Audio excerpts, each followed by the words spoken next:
கர்த்தர் நல்லவர். கர்த்தருடைய கிருபையும் தயவும் நம் யாவரோடும் கொண்டிருந்து வழி நடத்துவதாக. இப்பொழுது நாம் தெய்வ செய்திக்குள்ளாய் நாம் கடந்து சொல்வோம். தெய்வ செய்திக்கு ஆதாரமாக வேதத்திலிருந்து ஒரு வசனத்தை நாம் வாசிப்போம். சங்கீதங்களின் புஸ்தகம் 34வது சங்கீதம் 15வது வசனம். சங்கீதங்களின் புஸ்தகம் 34வது சங்கீதம் 15வது வசனம். அந்த வசனம் இப்படியாக சொல்லுகிறது: கர்த்தருடைய கண்கள் நீதிமான்கள் மேல் நோக்கமாய் இருக்கிறது, அவருடைய செவிகள் அவர்கள் கூப்பிடுதலுக்கு திறந்திருக்கிறது.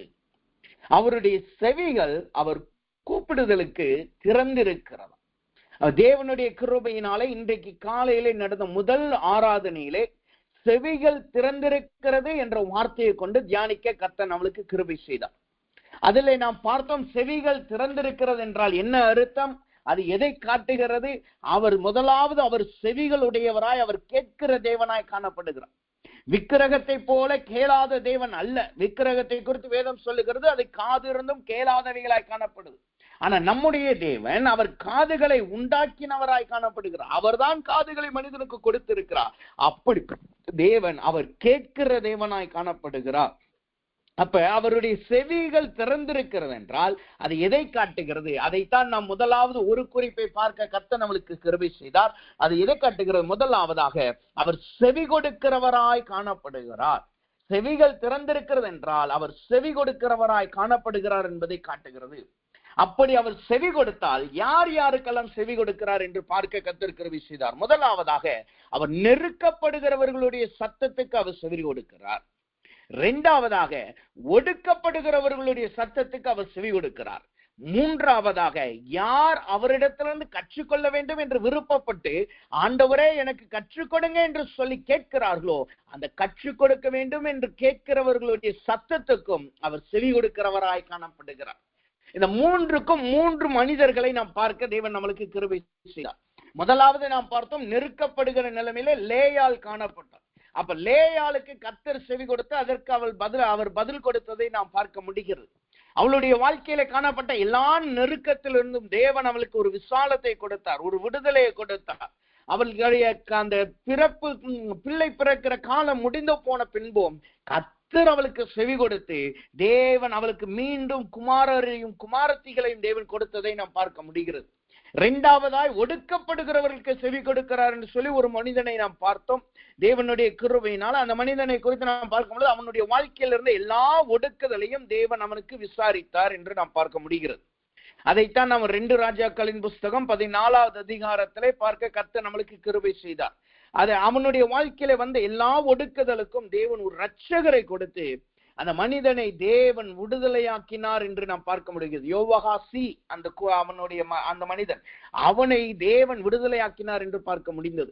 அதே போல அதாவது கற்றுக்கொள்ள வேண்டும் என்று ஜெபிக்கிறவர்களுக்கு தேவன் செவி கொடுக்கிறார். அதற்கு உதாரணமாய் நாம் மனோவாவை பார்த்தோம். அவனுடைய வாழ்க்கையிலே காணப்படுகிற எல்லா கேள்விகளுக்கும் அவன் பிள்ளை எப்படி வளர்க்க வேண்டும் என்பதை தேவன் கற்றுக் கொடுக்கும்படியாய் அவர் தேவன் செவி கொடுக்கிறார் என்று பார்க்க நம்மளுக்கு கிருபை செய்தார். அதன் தொடர்ச்சியாகத்தான் இன்றைக்கு செவிகள் திறந்திருக்கிறது என்றால் இரண்டாவது குறிப்பை குறித்து நாம் பார்க்க போகிறோம். முதலாவது செவிகள் திறந்திருக்கிறது என்றால் அவர் செவி கொடுக்கிறவராய் காணப்படுகிறார். இரண்டாவதாக செவிகள் திறந்திருக்கிறது என்றால் எதை காட்டுகிறது அப்படின்னா தேவனை குறித்து அது எதை சொல்லுகிறது? 2 நாளாகமத்தின் புஸ்தகம் 7வது அதிகாரம் 15வது வசனத்தை நாம் வாசித்தோம் என்றால் 2 நாளாகமத்தின் புஸ்தகம் 7வது அதிகாரம் 15வது வசனம் இப்படியா சொல்லுகிறது: இந்த ஸ்தலத்தில் செய்யப்படும் ஜெபத்திற்கு என் கண்கள் திறந்தவைகளும் என் செவிகள் கவனிக்கிறவைகளுமாயிருக்கும். செவிகள் கவனிக்கிறவையுமாயிருக்கும். முதலாவது நாம் பார்த்தோம், அவர் செவி கொடுக்கிற தேவனாயிருக்கிறார். இரண்டாவது வேதம் அவரை குறித்து என்ன சொல்லுகிறது? அவர் நம் ஏறெடுக்க எல்லா ஜெபத்திற்கும், நம் ஏறெடுக்கிற சத்தத்துக்கு அவர்களுடைய செவிகள் கவனிக்கிற செவிகளாய் காணப்படுகிறது. அவர் ஏதோ கேட்டுவிட்டு அப்படியே போகிற தேவன் அல்ல, அதை கவனித்து கேட்கிறார். என்ன சொல்லுகிறோம், எப்படிப்பட்ட வார்த்தைகளை நாம் பயன்படுத்துகிறோம், நம்மளுக்கு என்ன தேவையாய் காணப்படுகிறது என்று சொல்லி அவர் கவனித்து கேட்கிறாராம். வேதத்துல நீங்க பாத்தீங்கன்னா செவி கொடுக்கிறதுக்கும் கவனிக்கிறதுக்கும் வித்தியாசம் இருக்கிறது. இது ரெண்டும் ஒண்ணு கிடையாது. ஏனென்றால் ஏசாயாவின் புஸ்தகம் 28வது அதிகாரம், ஏசாயாவின் புஸ்தகம் 28வது அதிகாரம் 23வது வசனத்தை நீங்க படிச்சு பார்த்தீங்கன்னா அந்த வசனம் தெளிவாய் சொல்லுகிறது, செவி கொடுத்து என் சத்தத்தை கேளுங்கள், நான் சொல்லுவதை கவனித்து கேளுங்கள். ரெண்டுமே கேட்கிறத தான் காட்டுது, ரெண்டுமே செவிகள் திறந்திருக்கிறத தான் காட்டுது. ஆனா ரெண்டுக்கும் விளக்கம் அல்லது அர்த்தம் என்பது வேறு வேறாய் காணப்படுகிறது. இங்க வசனம் சொல்லுது பாருங்க, நான் சொல்லுகிறதை செவி கொடுத்து என் சத்தத்தை கேளுங்கள், நான் சொல்லுவதை கவனித்து கேளுங்கள். அப்ப கவனித்து கேட்கிறது என்றால் எதை காட்டுகிறது? தேவன் நம்முடைய சத்தத்துக்கு கவனித்து கேட்கிறார் என்றால் எதை காட்டுகிறது? அப்போஸ்தலரின் புஸ்தகம் 16வது அதிகாரம் 14வது வசனத்தை நாம் வாசித்தோம் என்றால் அந்த வசனம் இப்படியே சொல்லுகிற, அப்போஸ்தலரின் புஸ்தகம் 16வது அதிகாரம் 14வது வசனம் இப்படியே சொல்லுகிறது, அப்பொழுது தீத்திரா ஊராரும், அந்த வசனத்தின் கடைசி பகுதி இப்படியா சொல்லுது பாருங்க, பவுல் சொல்லியவைகளை கவனிக்கும்படி கர்த்தர் அவள் இருதயத்தை திறந்தருளினார். அப்ப கவனித்து கேட்கிறது என்றால் என்ன அர்த்தம்? அது இருதயத்திலே நம் அப்படியே அதை எடுத்துக் கொள்ளுகிறதை காட்டுகிறது, அது அப்படியே உணர்வுடைந்து கேட்கிறதை காட்டுகிறது. அதனாலதான் வேதம் சொல்லுகிறது, நான் செவி கொடுத்து கேளுங்கள், நான் சொல்லுகிறதை கவனித்து கேளுங்கள். நான் கேட்கறது அப்படி, நான் சொல்றதை கேட்டுட்டு நீங்க அப்படியே போயிடக்கூடாது. நான் சொன்னேன்கிறதுக்காக ஏதோ ஒரு காரியத்தை நீங்க செய்துட்டு போயிடக்கூடாது. நான் என்ன சொல்றேன்னு சொல்லி கவனமாய் கேளுங்க என்று சொல்லுவோம். அப்ப நான் சொல்லுகிறது எல்லாவற்றையும் அப்படியே எடுத்துக் கொள்ளுங்கள், அப்படியே அதற்கு பதில் கொடுங்கள். அப்ப இது எதை காட்டுகிறது? தேவன் கவனித்து கேட்கிறார் என்றால் என்ன அர்த்தம்? அவர் உடனே கிரியை செய்கிற தேவனாய் காணப்படுகிறார். உடனே கிரியை செய்கிறதன் யாருக்கு நம்ம கவனித்து கேட்போம்? எந்த இடத்துல நம்ம கவனித்து கேட்போம்? அந்த இடத்துல உடனே ஒரு ஆக்ஷன் வரணும்னா நம்ம கவனித்து கேட்போம். இப்போ ஒரு ஸ்கூல்ல இருக்கு, ஒரு டீச்சர் 2 மாணவர்கள் அங்க வந்து நிக்கிறாங்க. வந்து நின்று டீச்சர்கிட்ட சொல்றாங்க. அவங்க சாதாரணமா பேசும்பொழுது டீச்சர் மற்ற காரியங்கள் எல்லாம் அவங்க மற்ற வேலைகளை பார்த்துக்கிட்டே சொல்லுப்பா என்ன பிரச்சனை அப்படின்னு சொல்லி சாதாரணமா கேட்பாங்க. அதே நேரத்துல இந்த 2 மாணவர்களும் சண்டை போட்டுட்டு வந்து ஏதோ ஒரு பிரச்சனையில வந்து நின்னா அங்க இருக்கிற ஆசிரியர் அவர் மற்ற வேலையை பார்த்துட்டுலாம் கேட்க மாட்டார். அவங்க 2 பேர் சொல்றதை கூர்மையா கவனிச்சு கேட்பார். ஏன்னா யார் மீது தவறு இருக்கு, என்ன பிரச்சனை நடந்திருக்குன்னு சொல்லி அதை கூர்மையா கவனிச்சு கேட்பாங்க. அதுதான் கவனித்து கேட்கிறதை காட்டுகிறது. அது எதற்காக? அந்த மாணவர்களுக்குள்ளாக இருக்கிற பிரச்சனை உடனே தீர்த்து வைக்கணும் என்பதற்காக. அப்ப வேதம் சொல்லுகிறது, தேவன் கவனித்து கேட்கிறார் என்றால் என்ன அர்த்தம்? அவர் நம்முடைய சத்தத்துக்கு அவர் உடனே பதில் கொடுக்கிற தேவனாய் காணப்படுகிறார். அவர் உடனே நம்முடைய சத்தத்துக்கு பதில் கொடுக்கிற தேவனாய் காணப்படுகிறார். அப்ப இங்க வசனம் சொல்லுது, இன்னொரு காரியம் சொல்லுகிறது, அவர் கவனித்து கேட்கும் பொழுது அவர் தம்மை எப்படி வெளிப்படுத்துகிறாராம். தேவன் ஒரு மனிதனுடைய சத்தத்தை செவி கொடுக்காமல் அவனுடைய சத்தத்தை தேவன் கவனித்து கேட்டா அவர் என்ன விதமாய் தன்னை வெளிப்படுத்துகிறாராம். தேவன் ஒவ்வொரு இடத்திலையும் ஒவ்வொரு விதமாய் வெளிப்பட்டிருக்கிறதை நாம் பார்க்க முடியும். சில இடங்களிலே அவர் தகப்பனை போல வெளிப்பட்டிருக்கிறார், சில இடங்களிலே கர்த்தருடைய தூதனை போல அவர் வெளிப்பட்டிருக்கிறார், சில இடங்களிலே அவர் முட்செடிகள் நடுவிலிருந்து அக்கினியை போல வெளிப்பட்டிருக்கிறார். ஆனா இந்த கவனித்து கேட்கும் பொழுது அவருக்கென்று ஒரு போச்சர், அதாவது அவர் ஒரு தன்னை வெளிப்படுத்தும் பொழுது அதையே வித்தியாச விதமாய் வெளிப்படுத்துகிறாராம். அது ஒரு சாதாரண மனிதனை போல அல்லது சாதாரண எஜமானனை போல அவர் வெளிப்படுத்துகிறது அல்ல. அவர் இந்த கவனித்து கேட்கும் பொழுது தன்னை ஒரு விதமாய் வெளிப்படுத்துகிறார். எப்படி வெளிப்படுத்துகிறார்? அந்த வசனம் சொல்லுது, யோபுவின் புஸ்தகம் 3வது அதிகாரம் 15வது வசனத்தை வாசிக்கும் பொழுது, யோபுவின் புஸ்தகம் 3வது அதிகாரம் 15வது வசனம் சொல்லுது பாருங்க. அல்லது அந்த வசனத்திலே நாம் வாசித்தோம் என்றால் அந்த வசனம் சொல்லுகிறது, அவர் கவனித்து கேட்கும் பொழுது அவர் சர்வ வல்லமையுள்ளவர் கவனித்து கேட்கிறார் என்று வசனம் சொல்லுது. சர்வ வல்லமையுள்ளவர் கவனித்து கேட்கிறார்.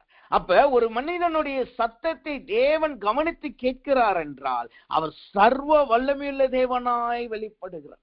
அங்க அவர் இரக்கமுள்ள தேவனாய் வெளிப்படல, அவர் சாந்தமுள்ள தேவனாய் வெளிப்படல. ஏதோ பூமியில அடி வாங்கினாரோ அதே போல அடி வாங்குறதற்காகவும் அவர்கள் துப்புதல் எச்சிலுக்கு அவருக்கு உடன்பட்டு போகிறது அது அப்படி அவர் வெளிப்படல. அவர் எப்படி வெளிப்படுகிறாராம்? சர்வ வல்லமையுள்ள தேவனாய் அவர் வெளிப்படுகிறார். அவர் சர்வ வல்லமையுள்ள தேவனாய் வெளிப்படுகிறார். அப்ப இது எதை காட்டுகிறது?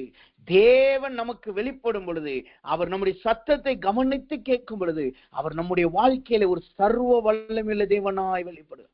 சகல அதிகாரம் கொண்டவராய் அவர் வெளிப்படுகிறார். தேவன் சர்வ வல்லமராய் வெளிப்பட்டால் அவருக்கு முன்பாக ஒரு சத்ருவும் நிற்க முடியாது. அவருக்கு முன்பாக எந்த பிசாசின் கிரியைகளும் நிற்க முடியாது. நீங்க வேதத்துல படிச்சு பாத்தீங்கன்னா யோபுவின் புஸ்தகத்துல 1வது அதிகாரத்துல பார்க்க முடியும். சாத்தான் தேவனுடைய அந்த விசாரிப்பு ஸ்தலத்துல நிற்கிறான். தேவ தூதர்களும் நின்றார்கள், சாத்தானும் நின்றார்கள். அதே நேரத்துல நீங்க சகரியாவின் புஸ்தகம் 3வது அதிகாரத்துல நீங்க படிச்சு பார்த்தீங்கன்னா யோசுவா என்கிற பிரதான ஆசாரியன் வருகிறான், அவன் பக்கத்துல சாத்தானும் நிற்கிறான். அப்ப தேவனுக்கு முன்பாக சாத்தானால் நிற்க முடியும். அது ஒரு இடம், அது ஒரு ஸ்தலம். அதுல அவர் ஒரு நியாய விசாரிப்புக்காரராய் அவர் ஒரு தேவனாய் வெளிப்படுகிறார். 2 பக்கத்திலே கேட்டு விசாரிக்கிறார். ஆனா கவனிக்கிற தேவனாய் அவர் வெளிப்பட ஆரம்பித்துட்டால் அவர் தன்மை சர்வ வல்லமையுள்ள தேவனாய் வெளிப்படுத்துகிறார். அவர் சகல அதிகாரம் கொண்டவராய், ஒரு மனிதனும் அவருக்கு நிற்க முடியாதவராய், சர்வ வல்லமையுள்ள தேவனாய் அவர் காணப்படுகிறார். நீங்க இந்த உலகத்துல பாத்தீங்கன்னா அலெக்சாண்டரை குறித்து சொல்லுவாங்க. அலெக்சாண்டர் உலகத்தையே பிடிக்க நினைத்தான். அவன் எல்லா இடத்துலயும் போய் அவனுக்கு போய் நின்னாலே அந்த இடத்துல யுத்தம் பண்ணினாலே அந்த இடம்லாம் அவனுக்கு கிடைச்சிடும். அப்படி ஒரு சர்வ வல்லமையுள்ள அதிகாரியை போல அவன் காணப்பட்டான். ஏன்னா அவன் போற யுத்தத்துல எல்லாம் அவனுக்கு ஜெயம் கிடைச்சது. ஆனா கடைசியில இந்தியாவுக்கு அதை மேற்கொள்ள நினைச்ச வியாதிப்பட்டு மரித்து போனான். அது உலகத்துல அலெக்சாண்டரை பார்க்கும் பொழுது அது ஒரு பெரிய சர்வ வல்லமுள்ள ஒரு ராஜாவை போல பார்ப்பார்கள், ஒரு போர் வீரனை போல பார்ப்பாங்க. அதை காட்டு மேலாய் கர்த்தர் நமக்கு சர்வ வல்லவராய் வெளிப்பட்டார் என்றால் சத்துருக்கள் ஒருவரும் அதற்கு முன்பாய் நிற்க முடியாமல் உடனே பதில் கொடுக்கிறவராய் காணப்படுகிறார். அப்ப இன்றைக்கு தேவ சமூகத்துல வந்திருக்கிற நாம் கர்த்தர் கேட்கிறார். அவர் நம்முடைய சத்தத்தை கவனித்து கேட்க இன்றைக்கு ஆயத்தமாய் இருக்கிறார். அவர் நமக்கு சர்வ வல்லமையுள்ள தேவனாய் வெளிப்படுகிறவராய் காணப்படுகிறார். சரி, அப்படி சர்வ வல்லமையுள்ள தேவனாய் வெளிப்படுகிறார் என்றால் அவர் கவனிக்கிறவராய் அவருடைய செவிகள் திறந்திருக்கிறது என்றால் அங்கே என்ன நடக்கும்? அல்லது யாருடைய சத்தத்தை அவர் கவனித்து கேட்கிறாராம்? வசனம் சொல்லுகிறது. அப்போஸ்தலரின் புஸ்தகம் 4வது அதிகாரம், அப்போஸ்தலரின் புஸ்தகம் 4வது அதிகாரம் 29வது வசனத்தை நாம் வாசித்து பார்த்தோம் என்றால் அந்த வசனம் தெளிவாய் சொல்லுகிறது.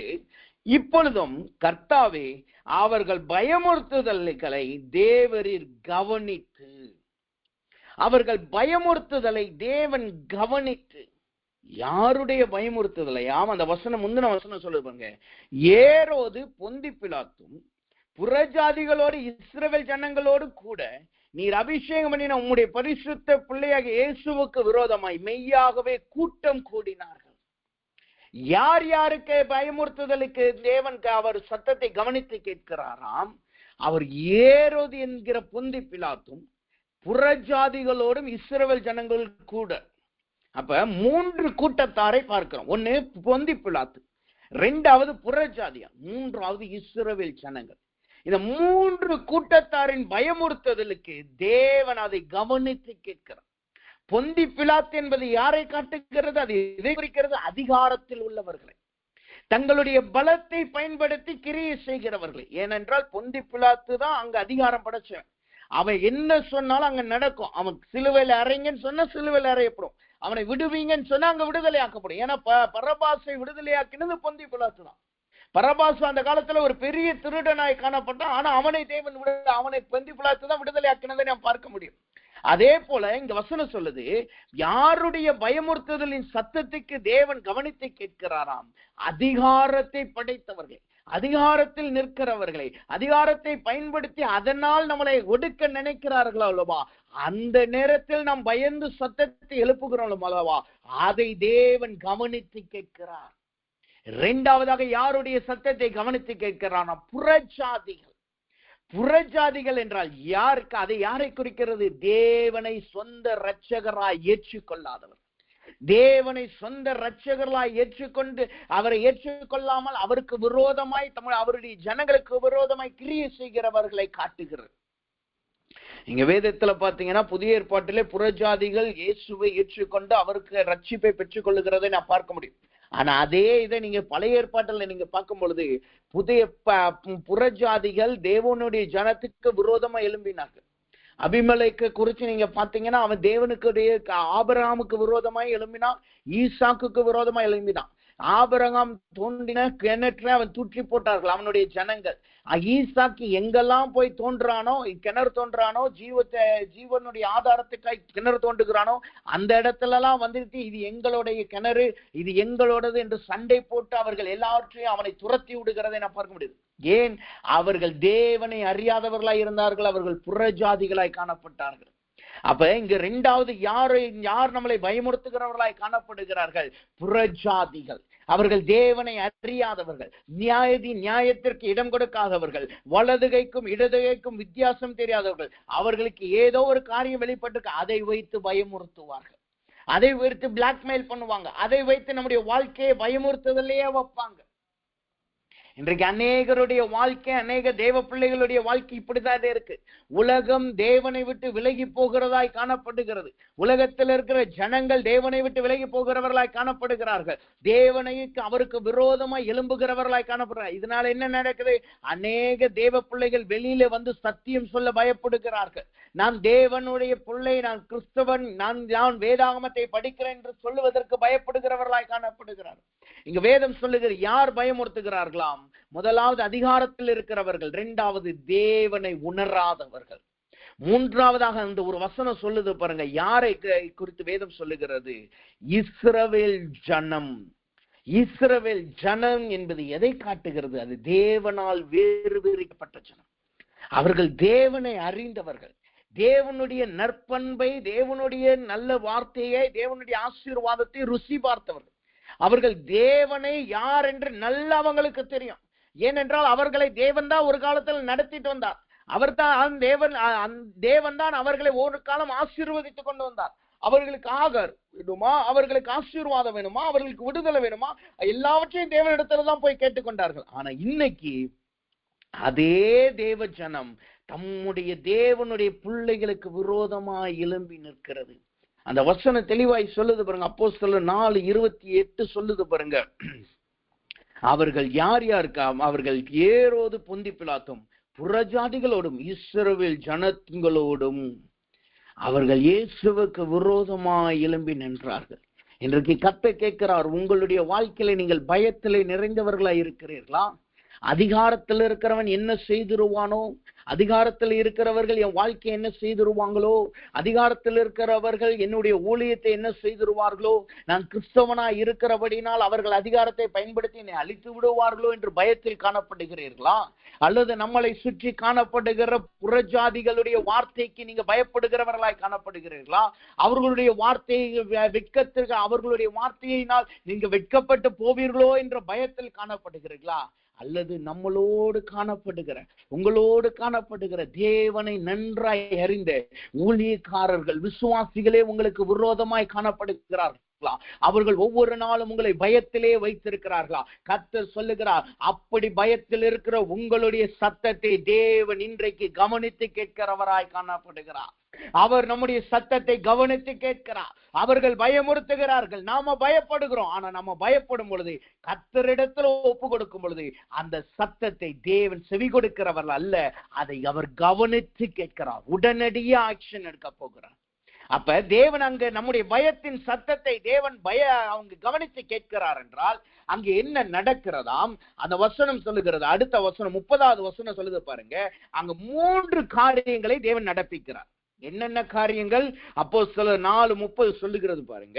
உம்முடைய பரிசுத்த பிள்ளையாக இயேசுவின் நாமத்தினாலே அடையாளங்களும் அற்புதங்களும் நடக்கும்படி செய்து பிணியானிகளை குணமாக்கும்படி உம்முடைய கரத்தை நீட்டி உம்முடைய ஊழியக்காரர் உம்முடைய வசனத்தை முழு தைரியத்தோடு சொல்லும்படி அவர்களுக்கு அனுக்கிரகம் செய்தருளும் என்றார்.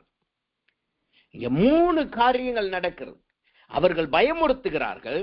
அவர்களுடைய பயமுறுத்துதலை தேவன் கவனித்து கேட்கிறார். அந்த நேரத்துல கர்த்தர் நம்முடைய வாழ்க்கையில் என்னென்ன மாற்றத்தை கொண்டு வருகிறார், என்னென்ன காரியத்தை செய்கிறாராம்? 1, அற்புத அடையாளத்தை செய்கிறவராய் காணப்படுகிறார். 2வது, தம்முடைய கரத்தை நீட்டுகிறவராய் காணப்படுகிறார். 3வதாக அனுக்கிரகம் செய்கிற தேவனாய் காணப்படுகிறார். அவர்கள் சத்துருக்கள் பயமுறுத்துறது உண்மைதான்.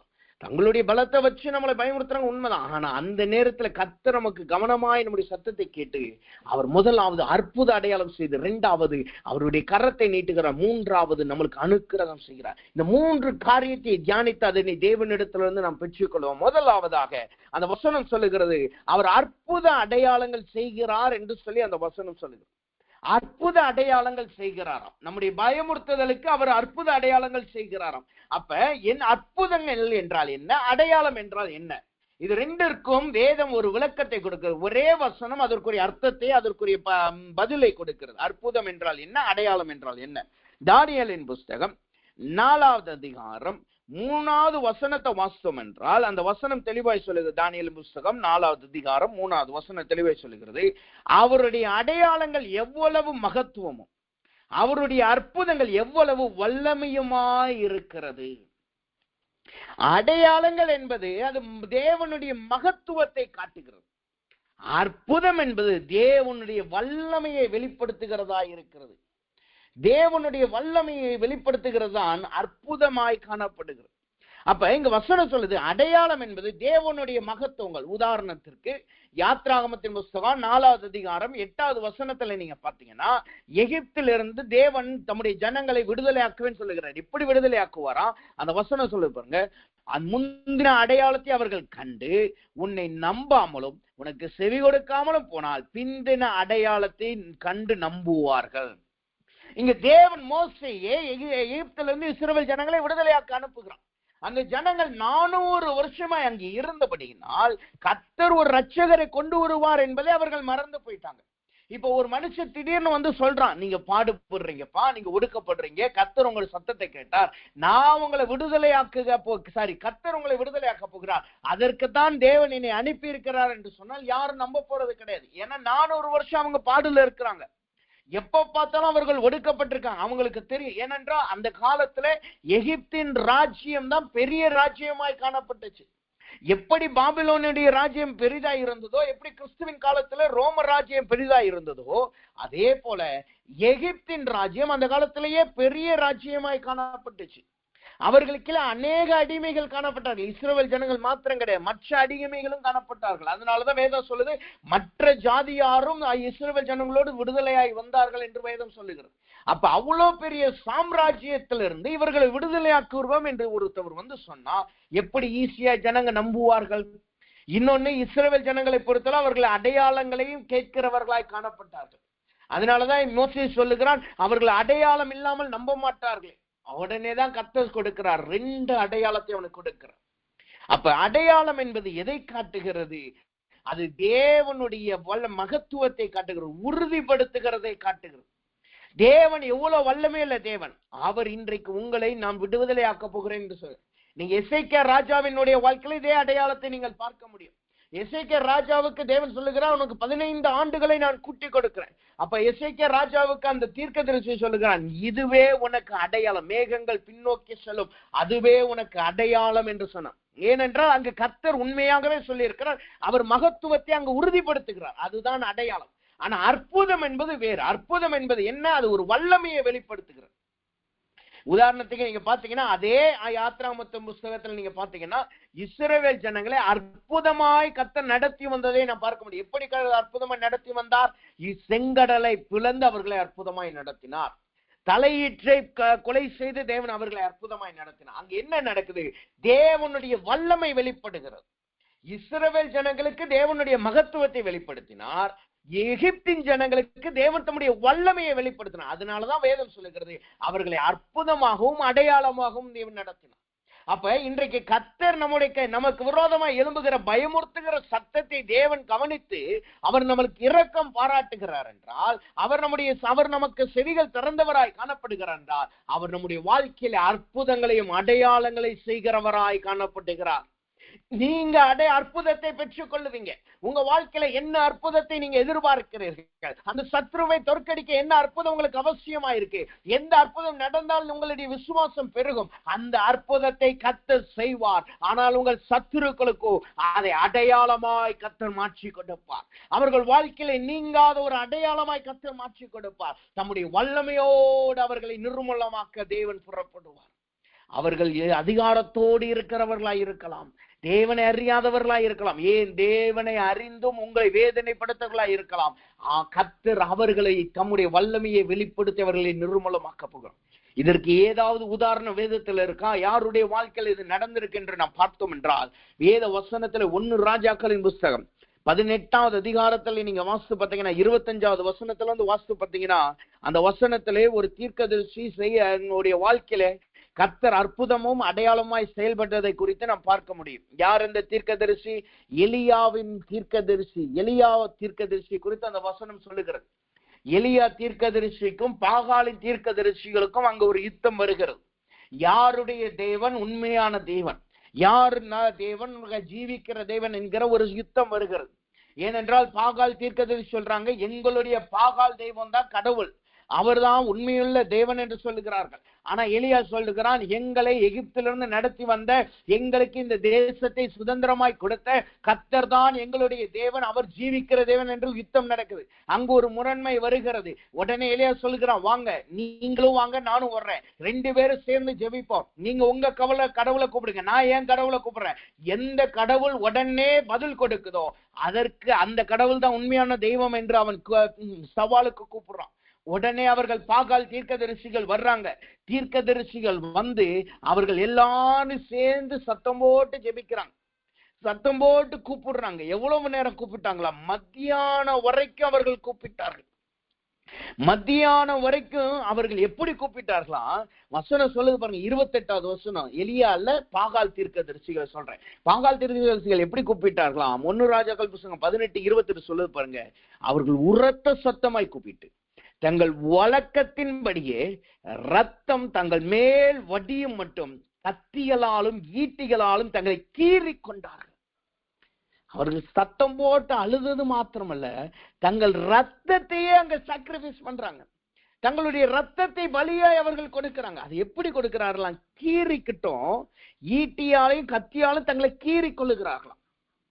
இந்த காரியத்தை சொல்லும் பொழுது என் வாழ்க்கையில நடந்த ஒரு காரியத்தை நான் சொல்ல விருப்பப்படுகிறேன். நான் சின்ன வயசுல பார்த்தது. அப்ப எனக்கு அதனுடைய அர்த்தம் எதுவுமே புரியல. ஆனா இந்த தேவனுடைய வசனங்களை வாசித்து கொஞ்சம் வரும் பொழுது எனக்கு அதனுடைய அர்த்தம் புரிந்தது. என்னுடைய வாழ்க்கையில எனக்கு நண்பராய் ஒரு க்ளோஸ் ஃப்ரெண்ட் இருந்தாப்ல. அந்த க்ளோஸ் ஃப்ரெண்ட்ல அவனுடைய வாழ்க்கை திடீர்னு நாங்க ஒரு 6ஆம் வகுப்பு தான் படிக்கிறோம். 6ஆம் வகுப்பு படிச்சுக்கிட்டு இருக்கும்போது 6th ஸ்டாண்டர்ட் படிச்சுக்கிட்டு இருக்கும் பொழுது திடீர்னு ஒரு நாள் பார்த்தா அவனுடைய நெஞ்சில அங்கங்க ஒரு சந்தன மாதிரியோ திண்ணூர் மாதிரியோ ஏதோ ஒரு காரியம் பூசி இருந்துச்சு, ஒரு பவுடர் மாதிரி பூசி இருந்துச்சு. நாங்க எப்பயும் நல்ல 3rd ஸ்டாண்டர்ட்ல இருந்து நானும் அவனும் நல்ல க்ளோஸ் ஃப்ரெண்டு. அவனுக்கு தேவனுடைய சத்தியத்தெல்லாம் நான் அதுக்கப்புறம் சொல்லிக் கொடுத்தேன், தேவனுடைய வசனத்தை சொல்லிக் கொடுத்துருக்கேன். நான் அதுக்கு முன்னாடி 6ஆம் வகுப்புல நடந்த காரியத்தை சொல்றேன். அவன் திடீர்னு பார்த்தா நாங்க நல்ல க்ளோஸ் ஃப்ரெண்டு, நல்லா விளையாடுவோம், டச் பண்ணி அடிச்சுக்கிட்டு விளையாண்டுக்கிட்டு இருப்போம். அன்னைக்கு திடீர்னு அவனை தொடும் பொழுது சொல்றான், என்னை இங்க தொடாத, எனக்கு வலிக்குது அப்படின்னு சொல்றான். அதுக்கப்புறம் நான் அவனுடைய சட்டையை திறந்து பார்த்தா அங்க ஏதோ ஒண்ணு பூசி இருக்கு. அப்ப அவன்கிட்ட கேட்டேன், எதுனால அப்படின்னு கேட்டேன். இல்ல, எங்க கடவுளுடைய அந்த ஒரு விசேஷ நாள் வந்துச்சு, அந்த நாள்ல எல்லாரும் வந்து நாங்க கத்தி எடுத்துக்கிட்டு, ஒரு பெரிய பட்டா கத்தி மாதிரி பெரிய கத்தி இருக்கும், அதை எடுத்து நெஞ்சில் அடிச்சுக்குவோம். கூர்மையான பகுதி இருக்கல்லவா, அதை வச்சு நெஞ்சில நாங்க வெட்டிக்குவோம். அதை நாங்க எங்க கடவுளுக்கு நாங்க ஏறெடுக்கிற நேர்த்திகள். அதை நான் கேட்கும் பொழுது அது என்னன்னா இது இப்படிலாம் நடக்குமா என்று எனக்கு ஒரு காரியம் இருந்துச்சு. நான் அதை அப்படியே விட்டுட்டேன். அது சின்ன வயசுல அது ஒண்ணுமே தெரியல. ஆனா அது எவ்வளவு பெரிய காரியமா இருக்கு பாருங்க. இங்க வசனம் சொல்லுது, அதே போலதான் பாகாலனுடைய தீர்க்கதரிசிகள் செய்திருக்கிறார்கள். இன்றைக்கு நம்ம தேசத்துல நம்முடைய ஜனங்கள் என்ன செய்கிறார்களோ அதே போலதான் பாகால் தீர்க்கதரிசிகள் அங்க செய்திருக்கிறார்கள். தங்களுடைய கத்திகளை எடுத்துக்கிட்டு இருதயத்துல கீறி கொண்டு காணப்படுகிறார்கள். ஈட்டி எடுத்துட்டு கீறிக்கிட்டு இருக்காங்க. அவ எவ்வளவு வேதனையா இருக்கும் பாருங்க. அப்படி அவர்கள் கூப்பிட்டோம். வசனம் சொல்லுது, 29வது வசனம் சொல்லுது, உங்க மத்தியான வேலை சென்ற பின்பு அந்தி பலி செலுத்தும் நேரம் மட்டுமாக சந்தனம் தெளித்து கொண்டிருந்தார்கள். சன்னதம் தெளித்துக் கொண்டிருந்தார்கள்.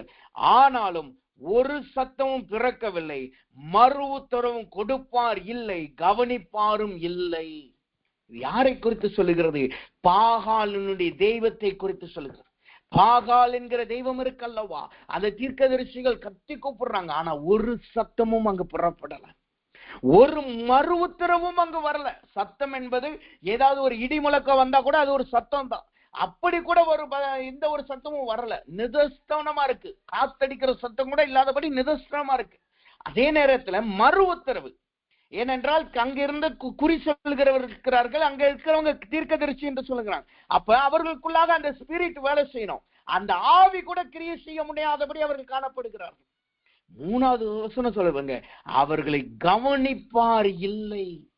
இவ்வளவு பரிதபிக்கத்தக்கதாய் தங்களை அடித்துக் கொள்ளுகிறார்கள், போராடுறாங்க, எல்லாம் செய்யறாங்களே, ஆனாலும் அவர்களை கவனிப்பார் யாரும் இல்லை. எனக்காக இப்படி அடிச்சுக்கிறான்னு யாருமே இறங்கவில்லை. அது எதை காட்டுது? அது ஒரு விக்கிரகம். அப்படிப்பட்ட ஒரு தெய்வம் இல்லை என்பதை அங்கு உறுதிப்படுத்து. ஆனா அங்க என்ன நடக்குது பாருங்க. எலியா என்ன செய்கிறான் பாருங்க, அவன் பலிபீடத்தை கட்டுகிறான், அதன் மேல விறகுகளை வைக்கிறான், அதன் மேல இறைச்சியை வைக்கிறான், அதுக்கு மேல 12 குடம் தண்ணியை ஊத்துறான். அந்த தண்ணி ஊத்தி அந்த பலிபீடத்தை சுத்தி அந்த தண்ணி தான் இருக்கு. அந்த பலிபீடத்துல இருக்கிற கற்கள் மீது தண்ணி தான் இருக்கு. அந்த காலத்துல பலிபீடங்கிறது நம்ம ஊர்ல இப்ப சிமெண்ட்ல கான்கிரீட்ல கட்டுற மாதிரிலாம் கிடையாது, கல்லுனாலதான் கட்டிருப்பாங்க. அந்த கல்லை ஒண்ணு மேல ஒண்ணு வச்சு மண்ணை சேர்த்து அப்படிதான் கட்டுவார்கள். அப்படி இருந்த பலிபீடம்னா எப்படி இருக்கும்? தண்ணி ஊத்துனா என்ன ஆகும்? எல்லாமே தண்ணியா போயிடும், அங்க தீ வரவே வாய்ப்பு இல்லை. ஆனா வேத வசனம் என்ன சொல்லு? 37வது வசனம் சொல்லுது பாருங்க, அவன் கர்த்தாவே நீர் என் தேவனாகிய கர்த்தர் என்றும் தேவரீர் தாங்கள் இருதயத்தை மறுபடியும் திருப்பினீர் என்று இந்த ஜனங்கள் அறியும்படிக்கு என்னை கேட்டருளும் என்றான். உடனே என்ன நடக்கிறது? அக்கினி அங்கிருந்து புறப்பட்டு வந்தது. இதுதான் தேவன் கவனித்து கேட்கிறதை காட்டுகிறது. தேவன் உங்களுடைய வாழ்க்கையில அற்புத அடையாளங்கள் செய்ய போகிறார் என்றால் என்ன அர்த்தம்? அவர் நம்முடைய சத்தத்தை கவனித்து கேட்கிறார் என்றால் என்ன அர்த்தம்? சத்துருக்களை தேவன் வெட்கப்படுத்த போகிறார். நீங்கள் ஜெபிக்க ஆரம்பிக்கும் பொழுதே தேவன் அங்கு பதிலை கொடுக்க போகிறார். நீங்க ஜெபித்து உங்க வார்த்தையை உங்க விண்ணப்பத்தை ஒப்பு கொடுக்கும் பொழுதே கர்த்தர் அங்கு இறங்க போகிறார். அந்த வசனம் சொல்லுது பாருங்க, எலியா கத்தவும் இல்ல, எலியா தன்னை கீறி கொள்ளவும் இல்ல, கத்தியினால ஈட்டி கொள்ளாம வெட்டி கொள்ளவும் இல்ல.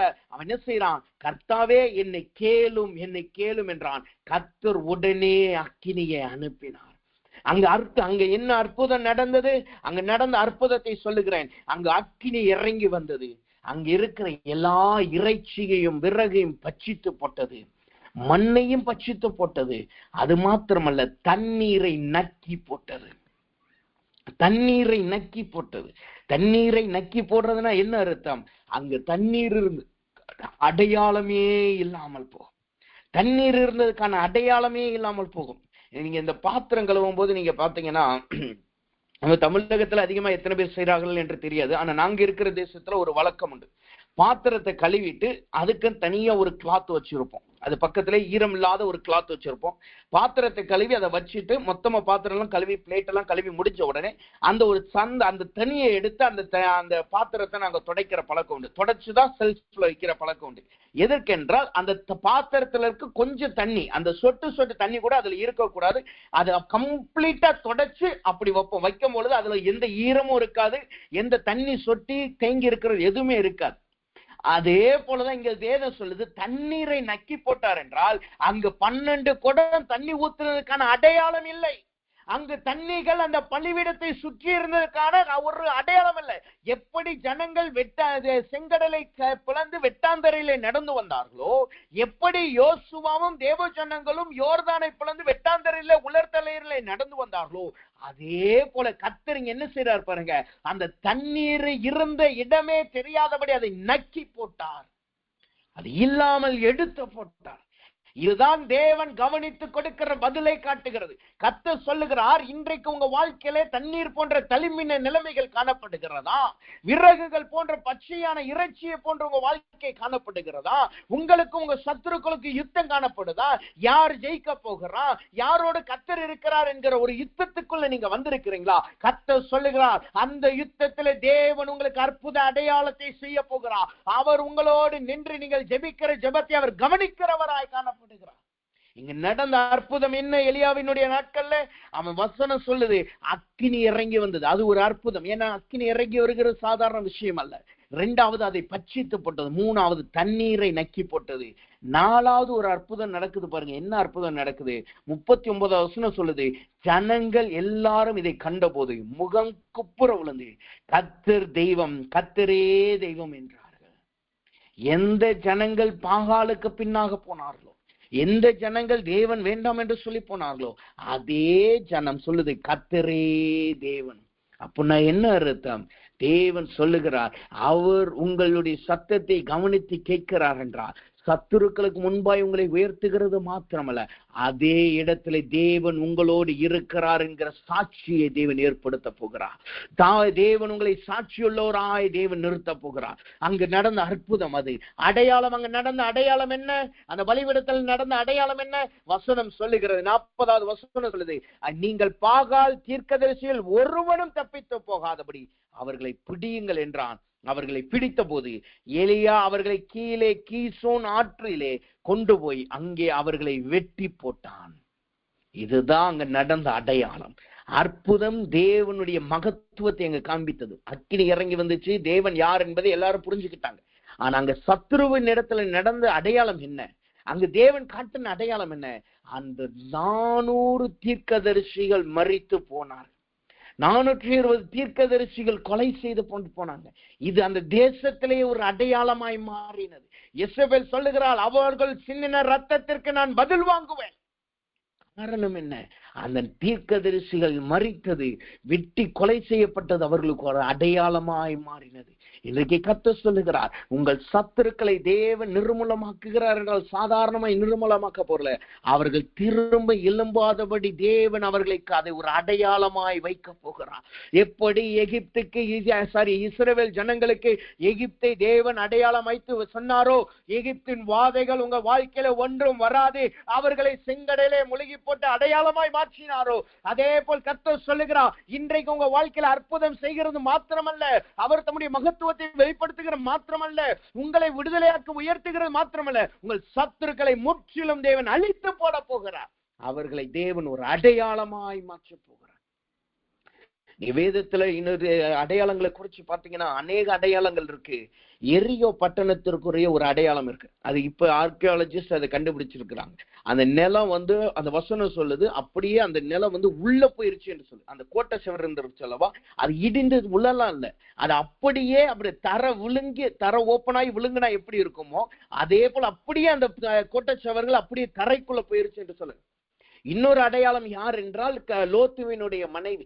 லோத்துவினுடைய மனைவியை குறிச்சு பாத்தீங்கன்னா அவர் உப்பு துணல், அது இன்னைக்கு வரைக்கும் நிலைத்திருக்கு என்று ஆர்கியாலஜிஸ்ட் சொல்றாங்க. அதை ஒரு அடையாளமா வச்சிருக்கிறாங்க. அப்ப வேதம் சொல்லுகிறது, தேவன் அடையாளத்தை கொடுக்கிறார் என்றால் அவர் சத்துருக்களை அடையாளமாய் மாற்றுகிறார், அவர்களை நிர்மூலமாக்குகிறது. தேவன் ஒருவனாலும் மறக்க முடியாத அடையாளமாய் கர்த்தர் வைக்கிறார். இன்றைக்கு கர்த்தர் சொல்லுகிறார், உங்களை ஜனங்கள் பயமுறுத்துகிறார்களா? அவர்கள் உங்களுக்கு விரோதமாய் எழும்புகிறார்களா? அவர்கள் தங்கள் அதிகாரத்தை பயன்படுத்தி உங்களை பயமுறுத்துகிறார்களா? புறஜாதிகள் உங்களை பயமுறுத்துகிறார்களா? தேவ ஜனம் உங்களை பயமுறுத்துதா? கர்த்தர் சொல்லுகிறார், அவர்களை தேவன் இன்றைக்கு உங்களை அற்புதம் அடையாளமுமா எங்க வைக்கிறார். உங்க வாழ்க்கை அற்புதம் நடக்கும், அவர்களையோ தேவன் அழித்த அடையாளமாய் மாற்றுகிறார். இரண்டாவதாக, பயமுறுத்தும் பொழுது நம்முடைய சத்தத்தை தேவன் கவனித்து கேட்கிறார் அல்லவா? நாம் பயமுறுத்தப்படும் பொழுது அங்கு இரண்டாவது என்ன நடக்குதாம்? அந்த வசனம் சொல்லுது, கரத்தை நீட்டி என்று சொல்லுகிறார். கரத்தை நீட்டி என்றால் என்ன அர்த்தம்? அப்போஸ்தலர் 4வது அதிகாரம் 30வது வசனம் சொல்லுது, நம்முடைய கரத்தை நீட்டி. அப்ப கரத்தை நீட்டுகிறார் என்றால் அது எதை காட்டுகிறது? எரேமியாவின் புஸ்தகம் 1வது அதிகாரம் 9வது வசனத்தை வாசித்தோம் என்றால் அந்த வசனம் இப்படியா சொல்லுங்க. எரேமியாவின் புஸ்தகம் 1வது அதிகாரம் 9வது வசனம் சொல்லுகிறது, கர்த்தர் தமது கரத்தை நீட்டி என் வாயை தொட்டு, இதோ என் வார்த்தைகளை உன் வாயிலே வைக்கிறேன். அங்க என்ன நடக்குது? தேவன் என்ன செய்கிறார்? கரத்தை நீட்டுகிறார். கரத்தை நீட்டின உடனே அங்க என்ன நடக்குது? தேவன் சொல்லுகிறார், என் வார்த்தையை உன் வாயிலே வைக்கிறேன், என் வாயை தொட்டு. அப்ப தேவன் கரத்தை நீட்டுகிறார் என்றால் என்ன அர்த்தம்? அவர் இந்நாள் முதற்கொண்டு அவருடைய வார்த்தையை உங்கள் வாயிலே வைக்கிறார். இந்த காரியத்தை சொல்லும் பொழுது இங்க ஒரு காரியத்தை கர்த்தர் நினைப்பூட்டுகிறார். நீங்க கர்த்தர் செவி கொடுக்கிறார் என்ற குறிப்பை குறித்து காலையில பார்த்தோம். அதுல என்னென்னலாம் நடக்குது? கர்த்தர் செவி கொடுக்கும் பொழுது நம்முடைய நெருக்கத்திலிருந்து நம்மளை விடுதலையாக்குகிறார், நம்முடைய ஒடுக்குதல் நம்மளை விடுதலையாக்குறார், நம்மளுக்கு கற்பித்து கொடுக்கிறார். ஆனா தேவன் கவனித்து கேட்டா அங்க என்ன நடக்குது பாருங்க, சத்துருக்களை நிர்மூலமாக்கி நம்மளை உயர்த்துகிறவராய் காணப்படுகிறார், நம்மளை சாட்சி உள்ளவர்களாய் அங்க தேவன் நிறுத்துகிறார். இரண்டாவது, தேவன் கவனித்து கேட்டா என்ன நடக்குது பாருங்க, அவருடைய வார்த்தையவே நம்முடைய இருதயத்துல வைக்கிறாராம், அவருடைய வார்த்தையவே நம்முடைய வாயிலே அவர் வைக்கிறவராய் காணப்படுகிறார். அப்படின்னா என்ன அர்த்தம்? நாம் பேசும் பொழுது தேவனுடைய வார்த்தைகள் நம்முடைய வாயிலிருந்து புறப்படும். தேவனுடைய வார்த்தைகள் அங்கு கிரியை செய்கிற வார்த்தைகளாய் புறப்படும். நீங்க ஒரு மனிதனை, பயந்த மனுஷனை நீங்க குறிச்சு பாத்தீங்கன்னா, ஒரு பயந்த மனுஷனை நீங்க பாத்தீங்கன்னா, அவன் பேசுகிற வார்த்தை எப்படி இருக்கும்? அவன் தடுமாறுகிறவனாய் காணப்படுவான். ஒரு நர்வ்ஸ் இருக்கும் அவனுக்குள்ளாக.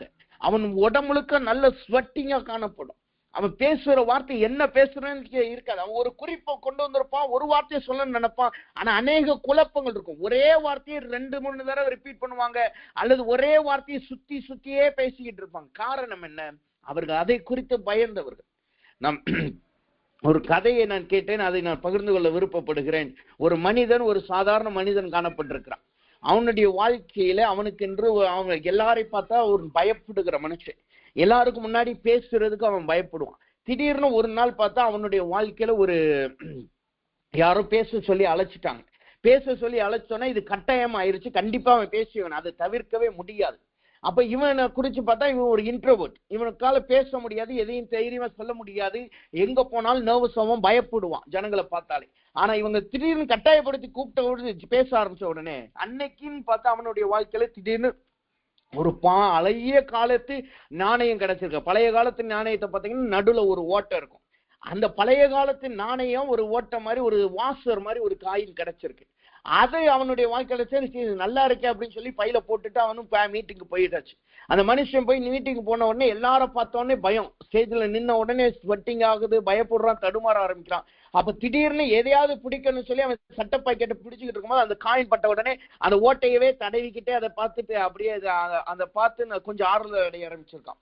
அந்த பாக்கெட்ல இருக்க அந்த காயினை தொட்டுக்கிட்டே இருக்கும்போது அவனுக்குள்ளாக கொஞ்சம் தைரியம் வர ஆரம்பிச்சிருக்கு, நல்ல பேச ஆரம்பிச்சிருக்கான். அதுல இருந்து அவன் ஒரு நல்ல பேச்சாளனாய் மாறிட்டான். இப்ப அந்த மனுஷனுக்கு நம்பிக்கை என்ன? அந்த காயின் நம்மகிட்ட இருந்தா நம்மளுக்கு பயம் இருக்காது. அந்த காயின் நம்மகிட்ட இருந்தா நம்ம யாருக்கு முன்னாடி தைரியமா பேசலாம், நம்முடைய சொற்பொழிவு அநேகருக்கு உதவி செய்யுங்கிற ஒரு நம்பிக்கை அவனுக்குள்ள வந்துச்சு. நிறைய பேச்சுகள்ல பேச ஆரம்பித்தான், பேச்சு மேடைகள்ல பேச ஆரம்பித்தான், நிறைய பேச்சாளர்களாய் அவன் மாறினான். ஆனா ஒரு காலத்துல அவனுக்கு திருமணமாகிறது. திருமணமானி ஒரு நாள் அவன் பேச போகிறான். பேச போய் ஸ்டேஜுக்கு போன உடனே அவன் திரும்பி அந்த காயின் அவன் கோட் பாக்கெட்ல தேடி போகும்போது பார்த்தா அந்த காயின் இல்லை. அவன் காயின் இல்லைன்னு உடனே அவனுக்குள்ளாக ஒரு பயம் வருது, நர்வஸ் ஆகுது. அங்க எதையுமே பேச முடியல. அந்த கூட்டத்தை விட்டே ஓடி வந்துட்டான். ஓடி வந்து வீட்டுக்கு வந்த உடனே அவன் அந்த காயினை தான் தேடுறான். எங்க இருக்கு, என்ன ஆச்சுன்னு சொல்லி மனைவிட்ட கேட்கும் பொழுது மனைவி சொல்லி இருக்கிறாப்புல, நான் துவைக்கிறதுக்காக இந்த துணியை போடும் பொழுது இந்த ஒரு காயின் இருந்துச்சு. என்ன இது, ஒரு துருப்பிடிச்ச பழைய வாசர் மாதிரி இருக்கு, இதை ஏன் சட்டைக்குள்ள இருக்குன்னு சொல்லி தூக்கி எரிஞ்சிட்டேன் அப்படி சொல்லும். அப்ப இப்ப என்ன நடக்குது? அவனுடைய வாழ்க்கையில அந்த காயின் தான் அவனுக்கு நம்பிக்கையா இருந்துச்சு. ஆனா அந்த காயின் போன உடனே திரும்பியும் அவனை பயம் ஆளுகை செய்கிறதாய் காணப்பட்டுச்சு. அவனால் எதையும் செய்ய முடியல, பேச முடியல, எதுவுமே செய்ய முடியல. இதுதான் பயப்படுகிறவர்களுடைய நிலைமையை காட்டுது. ஒரு மனிதன் பயந்த நிலைமையில இருந்தா அவனுடைய வாயிலிருந்து வார்த்தைகளே புறப்படாது. அவனுடைய வாயிலிருந்து என்ன பேசணும்னே அவனுக்கு தெரியாது. ஆனா கர்த்தர் என்ன சொல்றாரு பாருங்க, நாம் பயப்படும் பொழுது நம்முடைய சத்தத்துக்கு அவர் பதில் கொடுத்து, அவர் கவனித்து, அவர் என்ன செய்கிறாராம்? தம்முடைய வார்த்தையை நம்முடைய வாயிலே வைக்கிறவராய் காணப்படுகிறார். அவர் நம்முடைய வார்த்தையை நம்முடைய வாயிலே வைக்கிறவராய் காணப்படுகிறார். இதனாலதான் மத்தேயின் புஸ்தகம் 10வது அதிகாரம் 20வது வசனத்துல இப்படி சொல்லுகிறது. வசனம் இப்படியே சொல்லுகிறது பாருங்க, 19-20 சொல்லுகிறது. மத்தேயின் புஸ்தகம் 10வது அதிகாரம் 19 மற்றும் 20வது வசனத்தை வாசிக்கிறேன். அவர்கள் உங்களை ஒப்பு கொடுக்கும் போது எப்படி பேசுவோம் என்றும் என்னத்தை பேசுவோம் என்று கவலைப்படாதிருங்கள். நீங்கள் பேச வேண்டியது அந்நேரத்தில் உங்களுக்கு அருளப்படும். பேசுகிறவர்கள் நீங்கள் அல்ல, உங்கள் பிதாவாகிய ஆவியானவரே உங்களிடத்திலிருந்து பேசுகிறார். இன்றைக்கு கர்த்தர் சொல்லுகிறார், நீங்க யாரை குறித்து பயந்து பேச முடியாமல் இருக்கிறீங்க? உங்களுக்கு தெரியும் அவங்க செய்யறது அநியாயம், உங்களுக்கு தெரியும் அவங்களுக்கு விரோதமா நீங்க நிக்கணும், அவங்களை அதட்டணும், அவங்களை எச்சரிக்கணும் உங்களுக்கு தெரியும். ஆனா பேசுறதுக்கு பயம். நான் சொன்னேன்னா அவங்க என்னை அடிச்சிருவாங்களோ, நான் சொன்னேன்னா என்னதான் நினைச்சிருவாங்களோ சொல்லி பேசுகிறதுக்கு பயப்படுகிறீர்களா? கர்த்தர் சொல்லுகிறார், தம்முடைய வார்த்தையை உங்களுடைய வாயிலே இன்றைக்கு வைக்கிறார். நீங்கள் தடுமாறும் பொழுது கர்த்தர் தெளிவாய் உங்கள் மூலமாய் பேசுகிறவராய் காணப்படுகிறார்.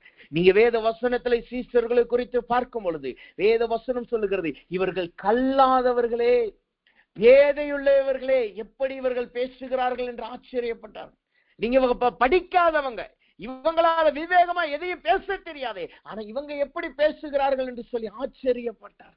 அப்படி தேவன் கிரியை செய்தார். அதே தேவன் இன்றைக்கு சொல்லுகிறார், அவருடைய வார்த்தையை உங்களுடைய வாயிலே வைக்கிறார். அப்படி தேவன் அவருடைய வார்த்தையை நம்முடைய வாயிலே வைத்தால் அங்கே என்ன நடக்கும்? வசனம் சொல்லுகிறது. எரேமியாவின் புஸ்தகம் 5வது அதிகாரம் 14வது வசனத்தை நாம் படிச்சு பார்த்தோம் என்றால், எரேமியாவின் புஸ்தகம் 5வது அதிகாரம் 14வது வசனத்தை வாசிக்கும் பொழுது அந்த வசனம் இப்படியாக சொல்லுகிறது, ஆகையால் சேனைகளின் தேவனாகிய கர்த்தர் சொல்லுகிறது என்னவென்றால், நீங்கள் இந்த வார்த்தையை சொன்னபடியினால் இதோ நான் உன் வாயிலிட்ட என் வார்த்தைகளை அக்கினியும் என் ஜனத்தை விறகுகளும் ஆக்குவேன், அது இவர்களை பட்சிக்கும். என்ன நடக்குது? தேவன் சொல்லுகிறார், உன்னுடைய வாயில் என்னுடைய வார்த்தையை வைப்பேன், அது எப்படி காணப்படும்? அக்கினியும் பட்சிக்கிறதுமாய் காணப்படும். பட்சிக்கிற அக்கினியிலே 2 விதமான அக்கினி இருக்கு தேவனை பொறுத்தல. ஒண்ணு, அவர் முற்செடியிலே அக்கினியாய் வெளிப்பட்டார், ஆனா அந்த முற்செடி பட்சிக்கப்பட்டு போல. ஆனா இங்க இருக்கிற அக்கினி எப்படிப்பட்ட அக்கினியா? பட்சித்து போடுகிற அக்கினியாய் வார்த்தைகள் புறப்படும். இனிமேல் உங்கள் சத்துருக்களை பார்த்து நீங்கள் பயப்பட வேண்டிய அவசியம் இல்லை.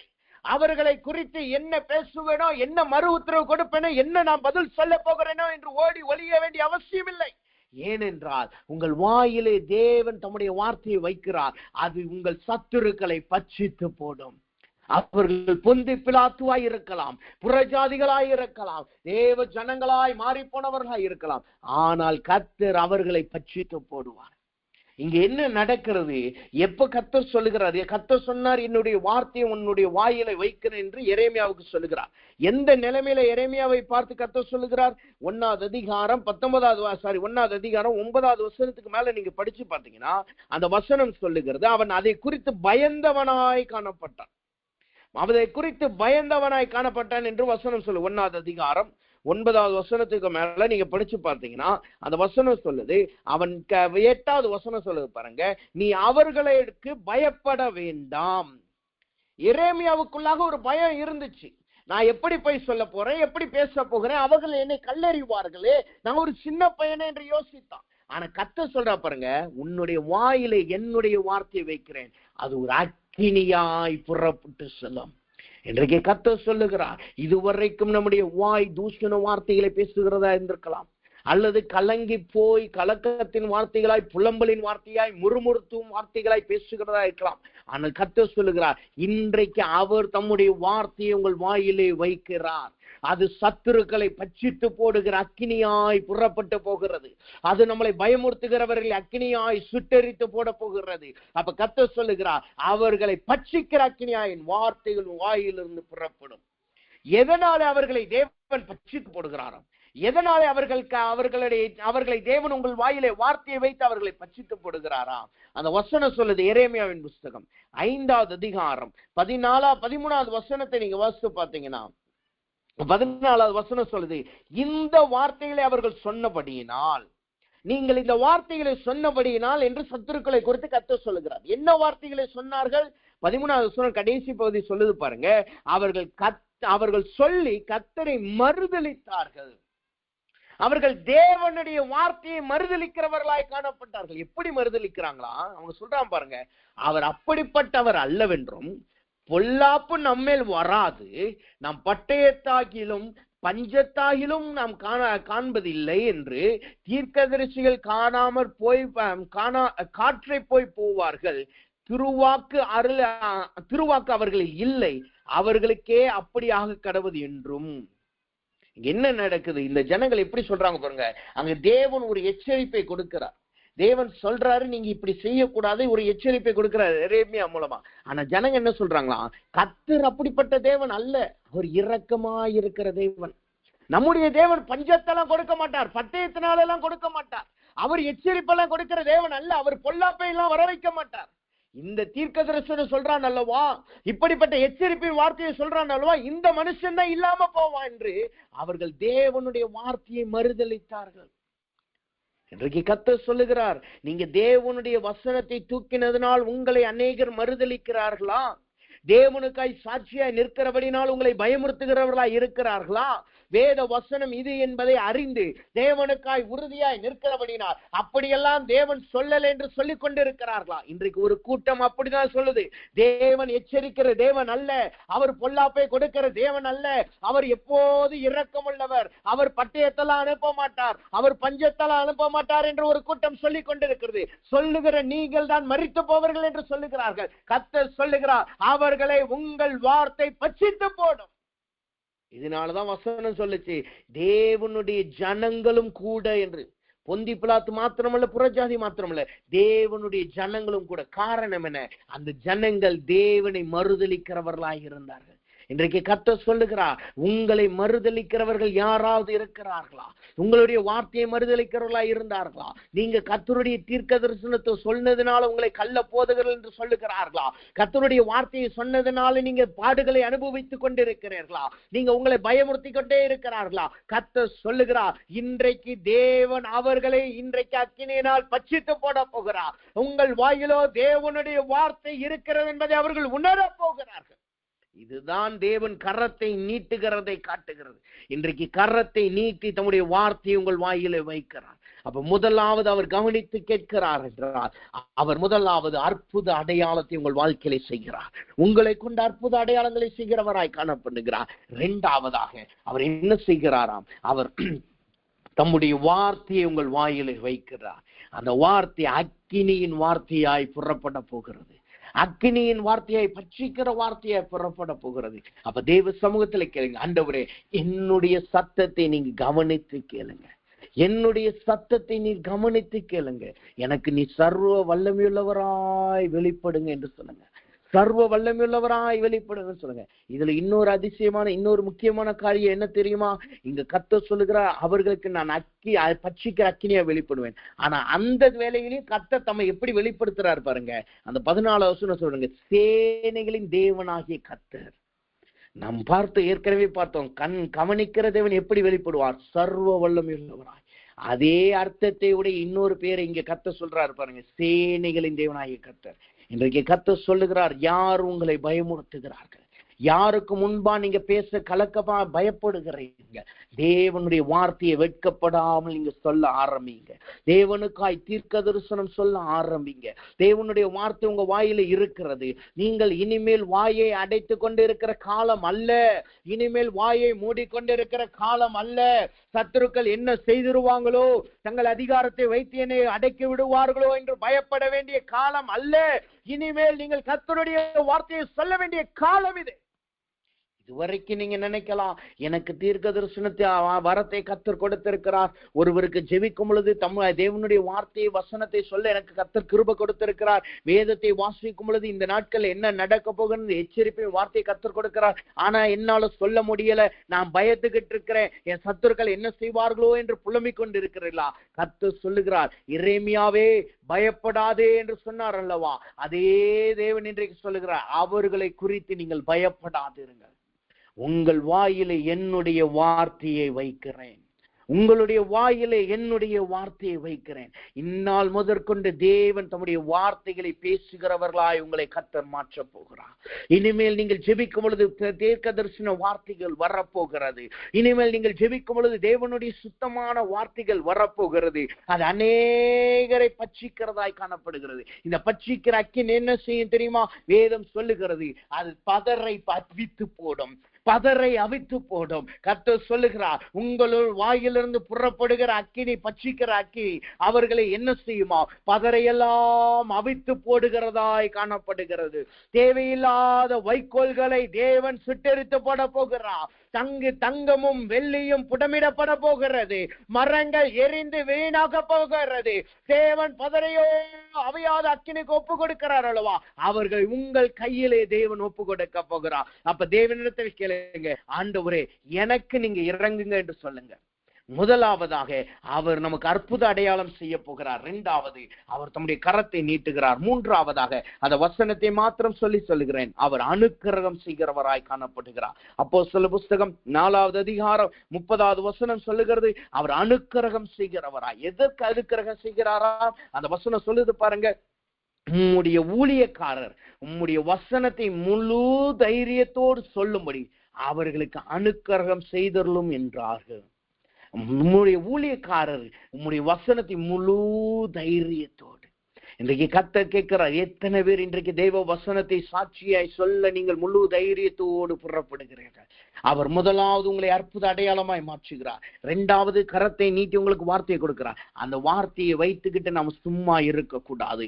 தெய்வ வசனத்தை பெற்ற நாம் சும்மா இருக்கக்கூடாது. நாம் தைரியமாய் போய் பேசணும். அதற்கு ஏற்ற அனுக்கிரகத்தை தேவன் இனிமேல் உங்களுக்கு கொடுக்க போகிறார். இனிமேல் நீங்கள் சும்மா இருக்க போகிறது கிடையாது. இனிமேல் நீங்கள் பதறி போய் பயந்து போய் பேச போகிறது கிடையாது. கர்த்தருடைய வார்த்தையை நீங்கள் தைரியமாய் சொல்ல போகிறீர்கள். முழு தைரியமாய் சொல்ல போகிறீர்கள். அப்படிப்பட்ட அனுக்கிரகத்தை தேவன் நம்மளுக்கு கொடுக்கிறார். இப்பொழுது எல்லாரும் நம் கண்களை மூடுவோமா?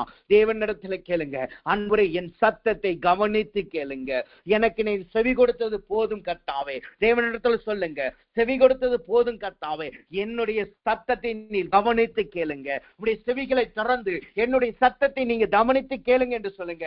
அவர் கவனித்து கேட்டார். அவர் உங்கள் மூலமாய் அற்புத அடையாளங்களை செய்வார். அவர் தம்முடைய வார்த்தை உங்கள் வாயிலே வைப்பார். அவர் உங்களுக்கு முழு தைரியத்தோடு ஊழியம், முழு தைரியத்தோடு வார்த்தையை பிரசங்கிக்க, முழு தைரியத்தோடு அவர்களோடு பேச தேவன் உங்களுக்கு உதவி செய்வார். எல்லாரும் கண்களை மூடுவோமா? நாம் செபிப்போம். அன்பின் பரலோக பிதாவே, துதிக்கிறோம், ஸ்தோத்திரிக்கிறோம். ஆண்டவரே, இதனாலும் தேவனுடைய கிருபையும் தயவும் எங்களோடு கொண்டதுக்காய் நன்றி செலுத்துகிறோம். ஆண்டவரே, செவிகள் திறந்திருக்கிறது என்று சொல்லி அதுல இரண்டாவது குறிப்பை பார்க்க எங்களுக்கு உதவி செய்ததுக்காய் நன்றி செலுத்துகிறோம் கர்த்தாவே. ஆண்டவரே, இந்நாள் முதற்கொண்டு உடைய பிள்ளைகளுடைய பயந்த சத்தத்திற்கு இவர்களை நீர் கவனித்து கேட்பீராக. நீ செவி கொடுக்கிற தேவனாய் மாத்திரமல்ல, இவர்கள் ஏறெடுக்கிற ஒவ்வொரு ஜெபத்தையும் நீர் கவனித்து கேட்பீராக. தேவைகளை சந்திக்கத்தக்கதான ஜெபத்திற்கு கவனித்து கேட்பீராக. இப்படி சத்துருக்கள் உடைய பிள்ளைகளுக்கு விரோதமாய் எழும்பும் பொழுது அதை கவனித்து கேட்பீராக. அழுது போராடும் பொழுது தேவன் கவனித்து கேட்டருளுவீராக. எலியா சொன்னான் அல்லவா, தேவனே என்னை கேளும் கேளும் என்று சொன்னான் அல்லவா, உடனே அவனுக்கு பதில் கொடுத்தீர் அல்லவா. அதே போல உடைய பிள்ளைகள் கேளும் கேளும் என்று ஜெபிக்கும் பொழுது நீர் இவர்களுக்கு கவனித்து கேட்பீராக.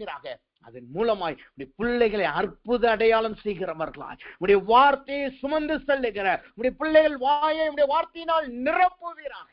எல்லாவற்றிற்கும் மேலாக நீர் அனுக்கிரகம் செய்து தைரியமாய் உடைய ஊழியத்தை செய்ய, தைரியமாய் சுவிசேஷம் சொல்ல, தைரியமாய் நான் தேவனுடைய பிள்ளை, நான் கிறிஸ்தவன் என்பதை தைரியமாய் பிரதிபலிக்க தேவன் உதவி செய்துள்ளவராக.